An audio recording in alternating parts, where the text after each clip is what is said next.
the event is live streamed. I think that we can start even before of the 5 minutes that I asked you before. I would like actually to thank the speakers of this actually webinar, that they are very good friends of, that for their participation, and actually with the aim to discuss the current status of global media literacy around the world. So the aim of this webinar, it is part of DCN Global actually activities that aim to underline and discuss the topic of media literacy as an important element of our activities. Secondly, it is part of, it's a continuation actually of similar events with that we have organized with some of these distinguished speakers as well being part of. And thirdly, because it is actually the Media Literacy Week, so it's a way actually for DCN Global to participate and in these activities that take place all around the world. I would like now to start by introducing the speakers, and more specifically, I would like to pass the floor to them to say a few words about themselves. And I will start by Sherri Culver. Sherri, the floor is yours. Thank you, Nikos. Hi, everyone. Greetings from around the world and to different time zones. I'm in Philadelphia right now.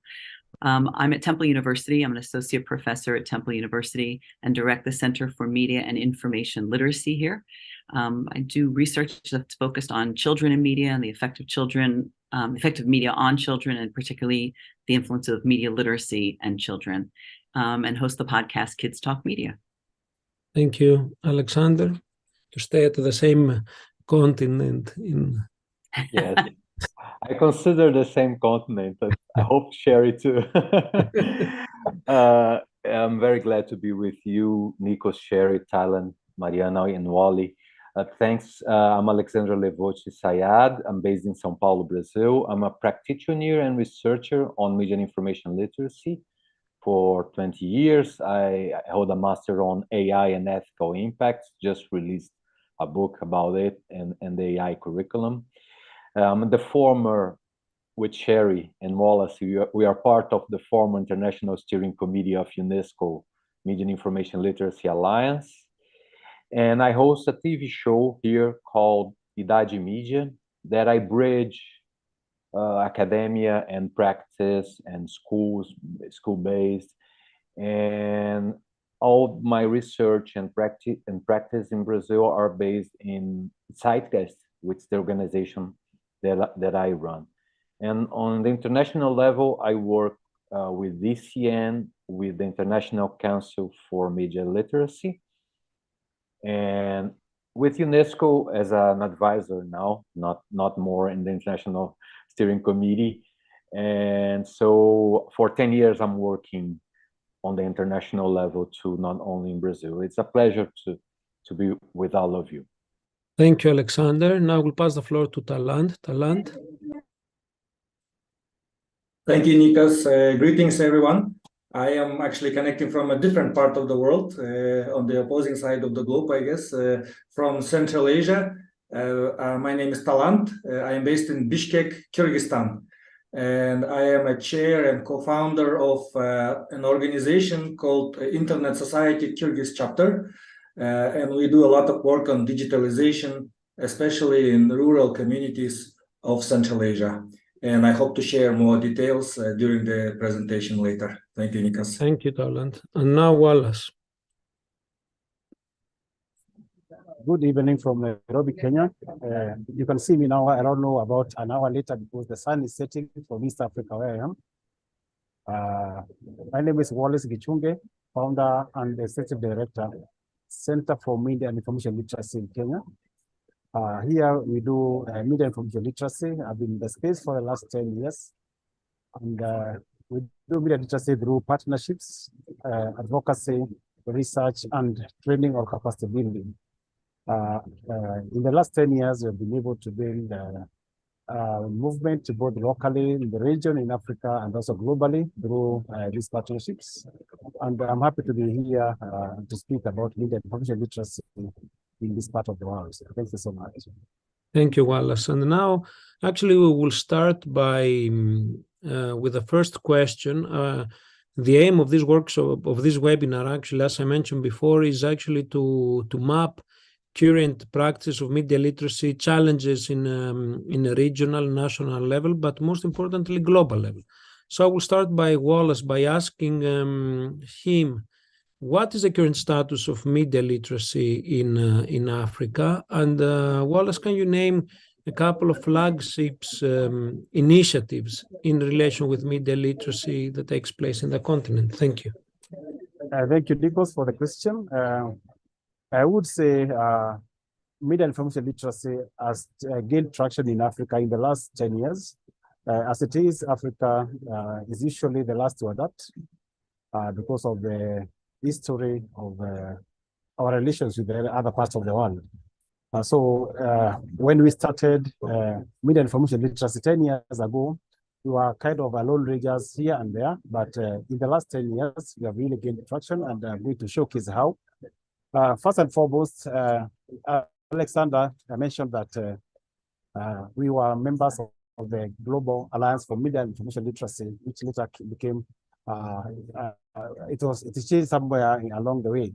But this Media and Information Literacy Alliance was actually born in Africa after a meeting in Abuja in 2013. So you'll find that global partnerships for the traction that we have at the moment were actually born in Africa. And again, Africa was able to host 2 consecutive global meal conferences, one in South Africa in 2021 and last year, 2022 in Abuja. So essentially, there have been quite a number of activities on media and information literacy in Africa. When we get to country levels, you'll find that where this gap meal was happening in Nigeria, we have quite an elaborate movement of media and information literacy and quite a number of actors, not only in the academia, but also in the civil society and also among the youths. When we come to our country like Kenya, when we adopted about 7 years ago, we've been able to do quite a number of flagship media and information literacy activities, including talks on policy, media and information literacy policy and strategy. In Kenya, we are almost getting the policy because at the moment we are engaging the Parliament of Kenya. There was a transition last year. So last Parliament was not able to complete the exercise. And we are proudly associated with the beginning of that policy discussion and development for media information literacy as Center for Media Information Literacy in Kenya before we had it over to the Media Council of Kenya, who actually have a mandate to do that. Another flagship thing that we have done in Kenya was the development of a media information literacy curriculum for teachers, which was spearheaded by our center in collaboration with UNESCO. You realize that this was done in the year 2020, using the previous media information literacy curriculum as the guideline, which was published in 2011. A lot has happened later, and like Alexander, Sherri, and everyone else who has been part of the movement to review that curriculum, we now have a newer one, which was published in 2022, and we are now in the process of updating the curriculum that we did 3 years ago so that it reflects on the new development in the media information literacy, including artificial intelligence, which never appeared in the previous curriculum. In terms of capacity building, very quickly, we have done quite a number of capacity building with targeted audiences. We began with the youth groups, and they were able to mainstream media information literacy in their activities. Then we went ahead and targeted journalists and media practitioners, as well as regulators in the media and information industry, whom we also capacity built to adopt media information literacy. As we are talking, we are developing another training, which will be executed in December as part of this year's Media Information Literacy Week. We were not able to do it this week because it is exam time in Kenya and teachers are overly engaged, and we are targeting teachers under the Associated Schools program under UNESCO. And we will be doing the capacity building for about 60 teachers from all over the country so that they can be multipliers of media information literacy in Kenya. So I'm just spoken about Nigeria and Kenya, and I'm aware that there are other new initiatives happening in Uganda. We'll be discussing more about this in the next week, I think, where Nikos and other members in Africa will be able to attend. Thank you so much, Nikos. That is just a brief overview of what is happening. Thank you, Wallace. And taking the chance just to let you know that please register for the relaunching event that TCN Global is organizing for the relaunching of Africa chapter, and it will take place next week. We have a very good program set, and we would be more than happy to have you following online this important conference. Now we'll move to Talant. Talant, what are the key challenges? What is the level of media literacy and the key challenges in your region, as well as flagship programs that other people should learn and know about? Thank you very much, Nikos. I'd like to come into discussion from a perspective of Central Asia region. And just to give you a context, we are located in the middle of a large continent, Eurasia. We are very landlocked. Historically, we've been part of the Soviet Union. So this just gives you a little background on the situation in our part of the world. So what does it lead us to? One, because we are landlocked and far away, we don't really kind of get to participate in many of the global events in terms of media and information literacy. I think we are very much inward looking. So we like to discuss domestic news mainly. And when it comes to global international news, in Kyrgyzstan in particular, it's all outsourced to Russian language media because Kyrgyz media does not really have presence or outreach to the international news. So that will give you kind of understanding of what kind of news we get internationally and what kind of perspective we have usually to global events. And I think one more issue we need to discuss here is the urban and rural divide. So since we get most of our international news in the language, in Russian language, which is mainly spoken in the capital city and big cities, in the rural areas, practically all the people speak the native language of Kyrgyz. So that means that they don't really, I guess, receive that much of international about global events. And what we experienced, our main activity initially was to connect remote villages to the internet. And when we did that, we realized that there is actually very little content, very little information that is available, accessible, or interesting to rural communities because they wanted to have information in Kyrgyz language.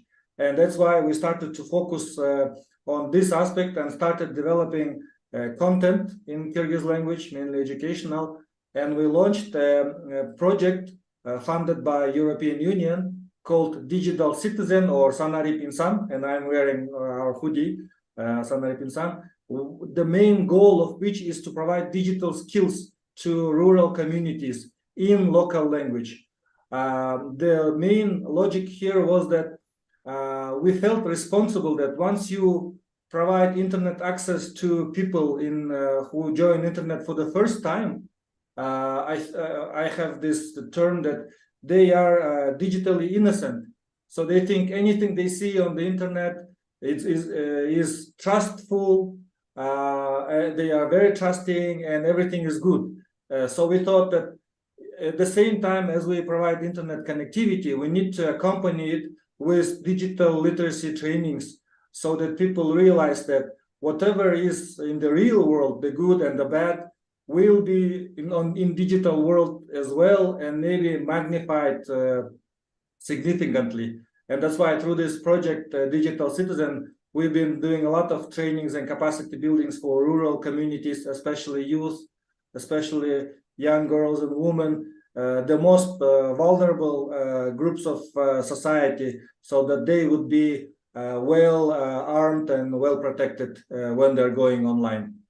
And maybe later on I can provide more details. Maybe Thank you, one thing I wanted to add before I close is, in general, though, in Kyrgyzstan, we are considered very democratic society. So if you speak about domestic news, it's very active. People are very politically charged and active. And what I'm very proud of is that in Kyrgyzstan, every young boy or girl, every citizen believes that he or she can become at least member of the parliament, at least a minister, or even the president. So it's kind of one interesting peculiar characteristic of my region. Thank you. Great, thank you, Talant, and this is very inspiring. Having young people being so optimistic and actually willing to change the world. Sherri? Thank you, Nikos. Talant, I wish I could say the same thing. I feel like, unfortunately, I sometimes feel that the opposite is true. So there, in terms of trying to give some parameters and scope to what's happening with media and information literacy in the U.S., there's quite a lot of activity in the United States, and sometimes can be difficult to get your hands around all of that. Certainly, the National Association for Media Literacy Education is the preeminent organization pulling together a lot of the media literacy efforts in the U.S. And so they're gathering resources and holding conferences and professional development opportunities. But there are other organizations as well. As I'm listening to Wallace talk about the region and Talant talking about it, a couple of things came to mind that I think are particular things to highlight to show the differences in different places. I think there's often a perception outside of the U.S. that the U.S. media and information literacy community is very cohesive, and that all students are getting that training, the education that they need, and teachers have what they need as well. And that really couldn't be further from the truth. We still have a great need to bring media literacy into all classrooms. There are many classrooms around the country that are bringing media literacy to those discussions, and teachers that are prepared to enter into those conversations, but it is not a requirement. So it depends a lot on the school and the teacher and their comfort with that. So namely, the National Association for Media Literacy Education is known as NAMELY. They will try to provide that resource. The other part that I think is unique about the US is that the home of the most major tech companies is the United States. And so even though there's a global influence of that, for instance, right now there's a Google antitrust case that's going on. So we've got court cases that are going on right now that could affect ultimately other parts of the world, but are looking at the ownership, the monopoly that Google really has on the internet and on and our access to information.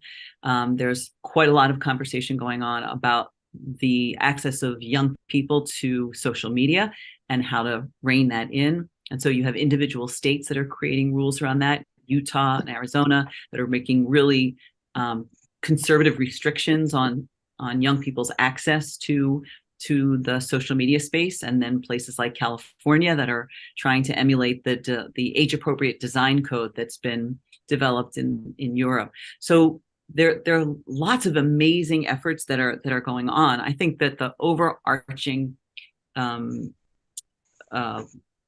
issue of our time is really around mis and disinformation.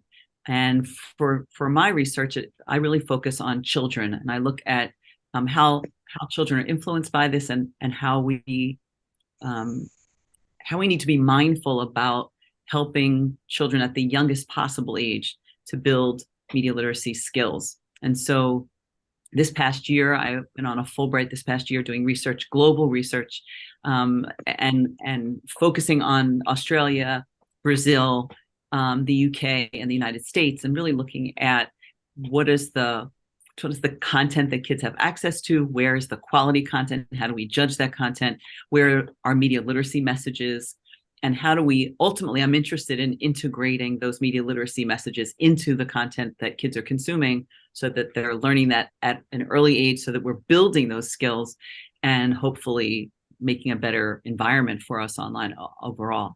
I find it's increasingly difficult to just talk about this issue as a US piece, because there's so many overlapping pieces to this, and I feel like similar struggles as well. So I'll stop there and turn it over back to you, Nikos. Thank you, Sherri. Alexander? Thanks, Nikos. Amazing to listen from all of you. I don't know even how to start it, because a lot of things to tell about this region. The first thing is, how can we define media and information literacy? Because it's a quite recent concept created by UNESCO as it is. But at the same time, the connections between education and communications came from almost 100 years from the radio, and we didn't call it media and information literacy. We can call from different names all around the world, different concepts. So if you take this in consideration, we have practices here in Latin America since the 50s, probably 1950s, when it started mainly from the Catholic Church, empowering basic grassroots-based movements with youth mainly producing media like magazines, newspaper, and radio, this kind of thing. During the 60s and the 70s in Latin America, the things of the unions movements, they start to adopt a lot of practices on media and information literacy, but at that time called popular communication, for example. We used to call it popular communication, but it was media literacy. And then during the 90s, we start some theoretical, some academics start to develop the edu communication, which is a neologism that means media and information literacy, but with a bold action in the field. I mean, they are more interested in open new channels for the youth voice, the worker voice, this kind of thing. So it's a kind of heritage from the union movements and somehow. And then during this century, we have media and information literacy. So Latin America, according to UNESCO, is composed by 33 countries. If you include, you can include, of course, Central America and the Caribbean, because there are a lot of islands and countries there. So it's very diverse, the landscape. I edited a book in 2003 called Communication, Education and Participation, Ways to Public Policies. It was a book made by a researcher called Fernando Rossetti and published by UNICEF, the United Nations Agency for Youth. And the conclusion of the book was, we are a forest of good practices, but we don't have guidelines for public policies. This was 2003 here in Brazil. And nowadays, what I can see, we are more present in public policies, in different kind of public policies. One of them is a kind of fake news bill that we are trying to approve to address in the Congress, I mean, national, to address misinformation and disinformation. But in this sense, Chile has one that failed. Colombia has one that failed. El Salvador has one that failed. So we need to pay attention on this kind of regulation that came from the federal government. I'm not sure that's going to work here as well. The Supreme Court has acted really hard during the last election on this.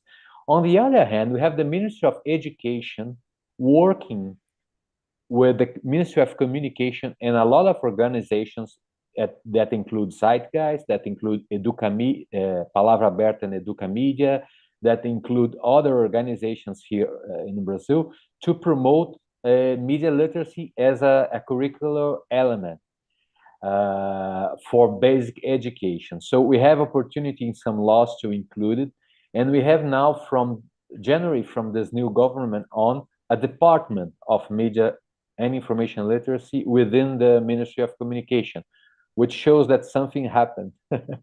But at the same time, if you take a a wider, a most, a systemic view of the entire region, I can say Uruguay is the most advanced country in media and information literacy here. Argentina, they have experience in audiovisual education within the schools as a discipline within the public schools. Chile has something to do with that, and Colombia, they are very active in Colombia. Peru, they are starting now. UNESCO in Peru is acting really. I've been with the Peruvian specialist 2 days ago, and they are acting really well, and Peru is starting a great movement. So depends on the country you consider, you have a different landscape. But what we need to consider, first of all, and just to finish this part of my speech, is two things that we need to consider. The first one is that Brazil is not yet an uniform or equal country. So what does it imply? Similar to what Talon said some minutes ago. The countryside of Brazil, we miss connection for people in public schools, and we miss also in some places even the mainstream media. I'll give you a few examples that I presented in my TV show. There is in Amazon, one of the regions of the Amazon, there is one big river called Rio Negro, where the news came from a boat with an audio system from community to community through that boat. It's an initiative from brothers. One is a doctor and the other is a journalist. And they start to merge health issues and communications through this boat from 1980 something. So until now, the main information gets to this scattered communities on the edge of Rio Negro, River Negro, through a boat. We have a bicycle radio in some cities. We call bike radios, when they produce community content and broadcast through a bike within small communities in the northeast of the country. So this is a way to do media literacy as well.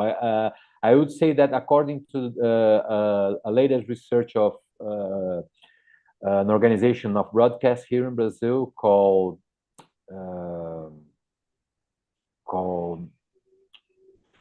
I remember the name of this organization. I'll say in a few minutes because I have a lot of information in my head. But they researched and said that 76.7% of the people in Brazil got informed about COVID-19 through the television. And so this is the role of a television in Latin America is still very strong. Though, you know, the algorithms and the AI and the digital is growing fast. So we need to consider this. So access, as Talant said, is a problem still in Brazil. 40% of the public schools has access, only 40 or 45% has wide broadband for internet in schools. So, and at the same time, we have more mobile phones than people here in Brazil. So we have around probably 300 million mobile phones for a 200 million population. What it means that mobile phones and connections are very restricted, related, but at the time that the most cheap package of data for mobile phones only allow you to access social media. So what happens is that people get informed by social media because sometimes it's for free to access through mobile phones plans.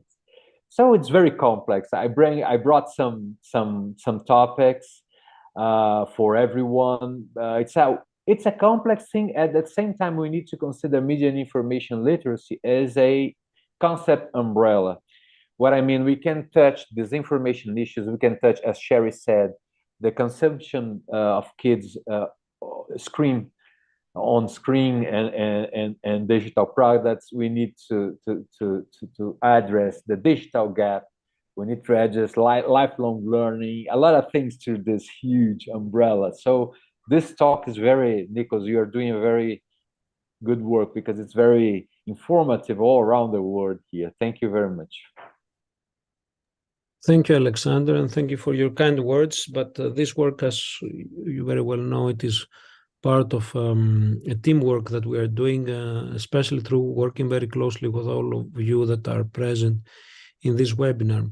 Having actually described and mapped the current field of media literacy, I would like now to move to the next question. It is, and more specifically, Sherri, you responded to that question. Posted on the chat.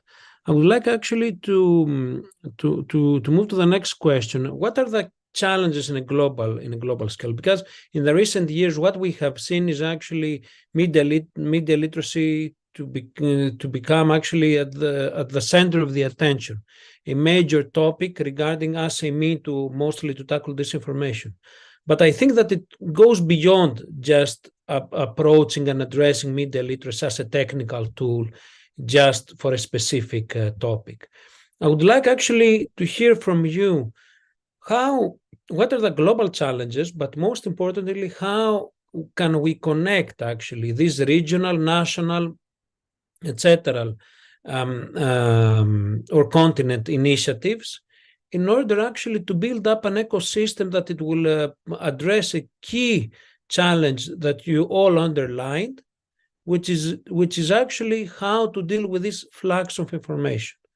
Let me start from Sherri, and then Sherri. Yeah, well, that's the $1,000,000 question. It's a really I think difficult thing to tackle. A word that I wrote down as you were saying the question, Nikos, was about trust. I feel like trust is an underpinning issue for a lot of media issues and media literacy, media and information literacy. There's part of me that when the goal of sort of bringing the full MIL community together and bringing resources together and looking for commonalities has been a goal for a while. And there's part of me that thinks that maybe that's not the goal we should be after. We should be recognizing that part of the value of media and information literacy is responding to the needs in a particular country, a particular community, and helping the people there to have the access that they need, to go back to Talan's point, to have access, to help them figure out how to analyze content for the areas they're in. I mean, I go back to those core words that are part of the media literacy definition: access, analyze, evaluate, create. Those are key. This issue of trust for me seems to come up a lot in my classrooms and with college students. It comes up in conversations with my friends and colleagues and family around what is the underpinning of the media content, the media information that we're getting, and what are the sort of underlying value systems of the people that are putting forth media information to us. And I feel like that's an issue that crosses. I don't have a solution that crosses everyone, but I think it is a problem that crosses all borders. Thank you, Sherri. Talan? Thank you very much. I share Sherri's sentiment that no silver bullet. I think we need to do very systemic work. And before I go directly to respond to your questions, Nikos, I wanted to start first by reflecting on Alexander's interesting case of bike radio. And as a cyclist, this resonated to me very close to my heart. And I wanted to share something about Kyrgyzstan's culture, is that we used to have very popular horseback radio. Because we are a traditionally nomadic society, and people would live far away from each other. So whenever there was a traveler passing by, people would have him or hers come into the home, feed the person, and then ask the question, so what's happening in the world? So the main responsibility of the traveler was to spread the information. So it's really great that there is a bike radio in Latin America. We should bring it to Kyrgyzstan. And as for the challenges, I wanted to build up on what Sherri mentioned on disinformation and misinformation. So the issue of cybersecurity and cyber hygiene, I think, is a big challenge, big topic, especially since many people are going online. You are automatically, if you post something on social media, you automatically become a kind of blogger, almost like a member of a new media. So with that comes many opportunities, but also responsibilities. So we have in our region, we have many influencers who share some productive, positive thoughts. But sometimes I think the information that they generate or that they spread is not true. And these people may not sometimes even realize that they are amplifying fake information. And therefore, in order to deal with this issue, we need to raise general education level of the society, the critical thinking. So when people see these kinds of messages, they know that this sounds not very much, trustful. So should I recheck, double check in different sources? Unfortunately, that doesn't happen. And the issue of trust, people trust the information, and sometimes this can lead to very difficult situations, both for the people who are receiving the news and for the people who are generating or spreading the news. Because if you are spreading some information which is false, authorities can come after you. In Central Asia, it's a reality. And maybe you didn't even know that you are spreading something criminally offensive. But I wanted to add my intervention not on a gloomy note, but on positive notes, that digitalization, internet development also brings positive things. It does. So, for example, one case is we connected a very remote village which had no electricity, TV, no roads, forgotten village. What we did is we connected it to the internet. And guess what? The residents of this village did the very first thing they did when they connected to the internet. It wasn't just kind of using social media. It wasn't kind of watching cartoons or movies. They made videos of the conditions in their village. They said, dear, leadership of the country, see, we have no road, we have no electricity. Look at it, it's dark. So no TV. Please fix it. And now we hear in the news regularly, this remote village of Zardali now has a new road. This remote village of Zardali now has electricity. So for the past decades, it was never on the news, this village. But once the village received access to the internet, it's now in the news every week. So this just demonstrates the power of internet. So there is challenges, but also there are huge opportunities with it. And I give you back, Nikos, the microphone. Thank you. And I will pass it now to Alexander, and then to Wallace. Thank you. Talan, yes, here in Brazil, we had something similar of the horse radio, because I saw a donkey radio or a burro radio, because we use a lot of donkeys and burros in the Northeast to take cargo and this kind of thing and material. So they use the donkey as a radio too. I saw it in one school. That was very cool. Just to be accurate, the organization that I mentioned before was ABERT, the organization that I mentioned that number. Okay, it's the National Association of Radio and TV. Okay, that works in Brasilia. So I do agree. I like the yes, of course. Trust, I think it's the main thing, as Sherri said. I think, as Talan said, we have similar challenges here in Brazil.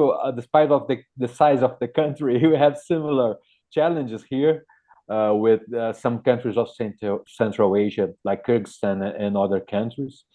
But globally, I like to address 3 points quick here. The first one, if you take an overview, access is still a challenge for the entire world. And I think this is one thing that we do not to forget, because sometimes there are kind of optimistic wave about access. People are discovering new technologies and villages and places being getting access to the internet that they have never got there before, but it's still a challenge. It's a challenge like water, drinkable water. It's almost a challenge for places. So we need to put it. We need to address it as a global challenge too. In this sense, for example, Zeitgeist just finished 2 years ago a project that Sherri and I think Wallace participated to. It was a MOOC radio for MIL, recorded as a podcast MOOC for MIL, and it's going to be distributed by flash drives through diplomatic pouches to places that they don't have access to the internet. So this course is going to be distributed by UNESCO through diplomatic pouch to places with no internet. So this is a challenge. But talking about MIL itself around the world, I have two different views. The first one, I think it's important to have this movement of having MIL through the school curriculum to the higher education, because it's the base of the society. But I'm still an advocate for MIL as a culture of learning, or a learning culture. What does it mean? It needs to be part of our daily life, in a sense. And I connect this straight to two things: lifelong learning policies, where MIL needs to be everywhere, beginning through the media itself. And the second part of it is how the media could develop MIL through their own business, through their own network. Of course, sometimes with a strong bias, sometimes not, but they can develop it. And I like to address always, Sherri knows it, the example of Sesame Street. What Sesame Street was significant to the literacy itself for America, for some areas in America during the 70s, the 80s, the 90s, and nowadays, all around the world, because Sesame Street is a franchise now with the Sesame Workshop. But I mean, we need a Sesame Street for MIL, I think, in the sense of the value of Sesame Street, because Sesame Street is just amazing, you know, it's just an amazing product of media, educational, edutainment project. So when I think about MIL as a lifelong learning culture, I think about something like Sesame Street, something like a lifelong learning. And for that, the work that all of us do, Sherri, Wallace, and Nikos, and Talan, or Talant, I don't know if I'm pronouncing right, we do in capacity building.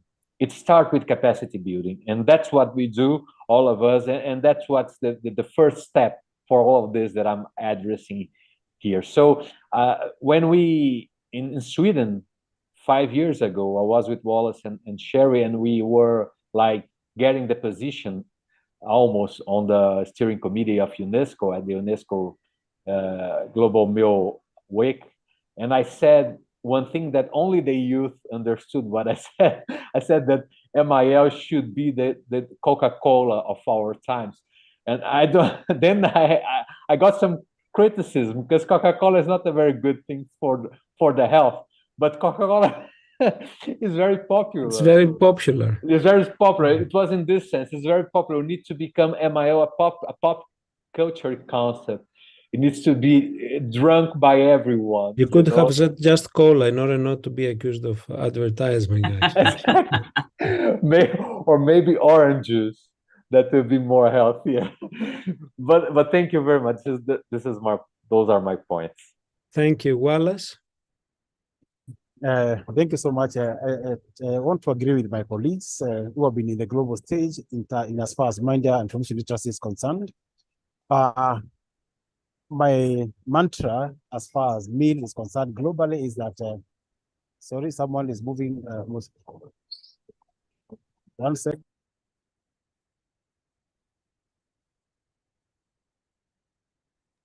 Okay, I'm back. Yes, Wallace. yes.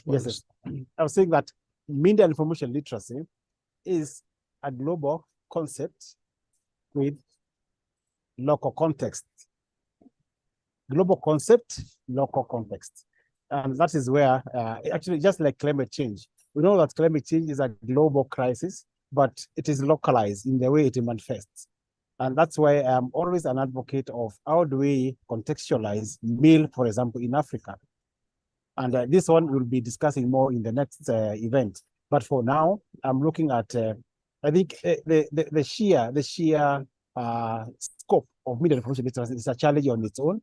And that's why at the global level, even when we are sharing at the committee for UNESCO, you are mainly looking at national policies so that they can be contextualized to address various challenges as they come. And I also agree again, we are living in a mediatized world. Alex just said that media information literacy is a lifelong thing. And that is why we need to look at media information literacy empowerment from the day children are born up to when people are very, very, very old. How do we get everybody on board? How do we categorize those audiences? How do we reach them with empowerment and training so that everybody becomes media savvy as it is? Because whether we like it or not, we are in Masha McLuhan's foreseen globe, the global village. As much as we are being exposed to almost the same things, the aspect of marginalization is also there. I call it in Africa, digital marginalization. You'll find that in Africa, the medium of choice is radio, and mainly because so far, actually, it's still radio. Radio is still the highest form of access to information and media and news. And now we are even getting into lower levels where there are investors investing in local languages. So people are able to speak the local languages. But when you look at the quality of content, it calls for media and information literacy at that level as well, so that people are not fed with garbage, so to speak. They are fed with empowering information that makes them useful members of society, both at the local level and also at the global level, because that is, we are living there in the global village. So the issue of capacity is still there. Alex will say that he has been in this space for 20 years. Of course, people have been doing a smattering of media information literacy in many, many ways without calling it by that name. But now that we know what it is, so how do we harness what we are doing so that we are able to form a formidable movement for media information literacy? For example, we can see the way climate change movement, for example, has gained traction in the last 10 years. Should we be looking at media information literacy traction in the next 10 years with the same level of mobilization at the global level and also at the international, at the local level? That is where the issues are. And again, Nikos and Alexander, I hope Sherri and everybody here, you realize that for us to have an impact, there is need for resources. Media information literacy as a media development aspect is not very properly resourced. You'll find that media development, they are looking at smarter aspects of media information literacy, like digital literacy. They look like misinformation, disinformation, some low-hanging fruits, but they are not looking at the holistic, at meal holistically.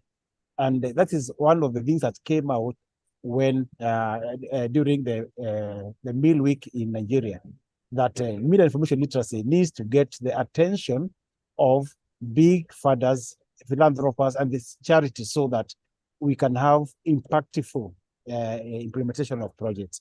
I'll stop there and maybe wait for the next question.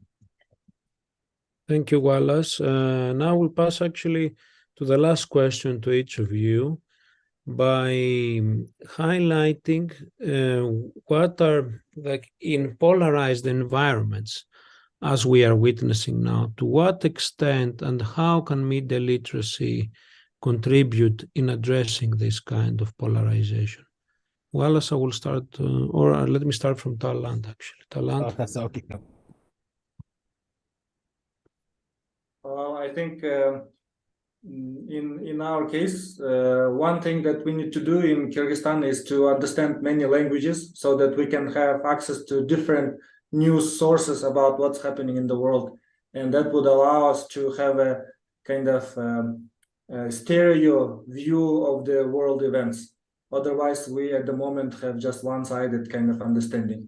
So basic things as knowing different languages can, I think, help a lot. I'm not sure if I am understanding the question correctly, but this is one challenge that I think we should be thinking about. Thank you, Talant. Alexander?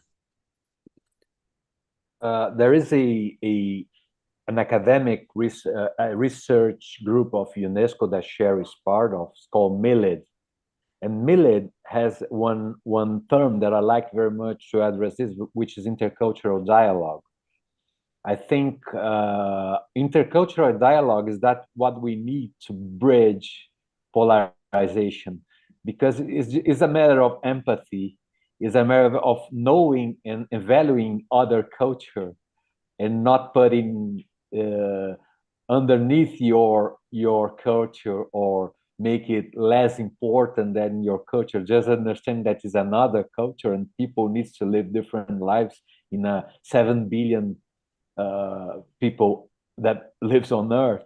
So it's impossible for 7 billion people live at the same way with the same values. So when it touches human rights, it's an important point, but it's important to value different cultures. It's not everyone like our small group of advocates that likes to be with a diverse group. The thing that I most like to be within a diverse group, like this screen for me is paradise. To be with your is paradise for me, but it's not for everyone. People are getting even worse with prejudice and this kind of thing. So MIL, it's a very important field to develop practice of intercultural dialogue, and it starts with journalism itself. Nikos, that you are very depth in this issue. It starts with journalism, but it goes through basic education, it goes through elementary schools, because they're where we work. But since we have adults and we have elder people who live in the world too, we need to address through other ways too. So intercultural dialogue should also diminish the level of bad journalism, hate speech, racism, and a lot of terrible things that, unfortunately, in 2023, we are still living with this kind of thing. So I think MIL is very important when it addresses to intercultural dialogue, and this is very important. Thank you, Alex. Wallace? Thank you, Nikos and the team. For me, I think I'm looking at what is happening in the world today, and I'm wondering whether the world is making many steps ahead and then several others backwards. I'm looking at the last two, especially in terms of how we produce and consume information. This is a matter, again, that can be discussed much further. As being in Africa, we have seen the way, for example, we are being portrayed by international media. They have to throw in some shade, whether it's a positive story or not. In the other side, I think the balance, journalism being a key factor in terms of how people consume, access, and use information, should get back to professionalism, and should be an emphasis for media information literacy practitioners and capacity builders. So accuracy, credibility, truthfulness, honesty, and integrity, as well as ethics and reputation. Those should be cardinal in terms of how we package information, whether for local or international use. Again, because we are dealing with a different kind of a generation, today people choose what to believe. There are many versions of truth depending on who is saying it. Media information literacy should be able to pinpoint the exact truth, so that we don't seem to be biased, so that we don't infuse opinions, and we just report news and become reliable and credible sources. So essentially, media information literacy should be able to return journalism to the glory where it belongs. Thank you, Wallace and Sherri. In a polarized environment like the one that we're witnessing now, media literacy? Yeah, a couple of quick thoughts. First is that I was reading something recently where people were talking about the challenges that we face in a polarized society that we live in, and the difference between aiming for a solution versus aiming to make things better. And not that, you know, we might all want a solution, but I think rather than just thinking about what would solve the problem, to just even thinking about what would improve it, what would make it better than it is now. Media and information literacy as a skill is not going to solve the problem, but it would certainly improve it. And the other piece of that, to me, is the other term I want to connect here goes along with Alex's bringing in of the term intercultural dialogue. The other piece for me that's missing is the notion of the public good or the common good, and that we're having a conversation now and in other spaces about some of the changes we want to see. And those all involve really believing deep down in the value of the common good, of public good. And that means that sometimes you don't get exactly what you want, but the whole improves. And if we are, you know, Ann Collier posted something in the chat about the polarization too, that if we're just feeding into the polarization, and we really need to help young people in particular understand the value of common good, so that there is a concept of what we're even aiming to, and it's not just less of this or more of that. It's actually it has a word for it, right? It has a term and a goal we can aim to. And so I just want to make sure that that's part of the conversation: intercultural dialogue and the public good.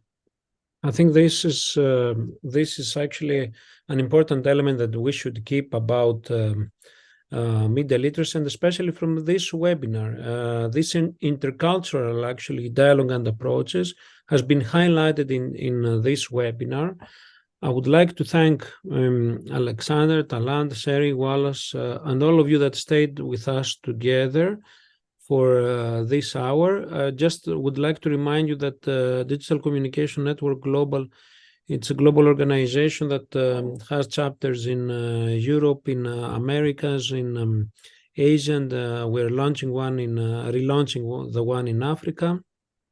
It is supported from Educational Exchanges Office of State Department, whom we actually would, and World Learning, whom we would actually like to thank for their support.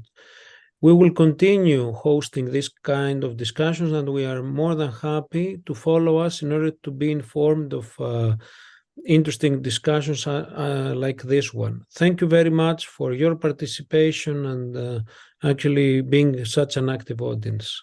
Looking forward to see each of you. Thank you.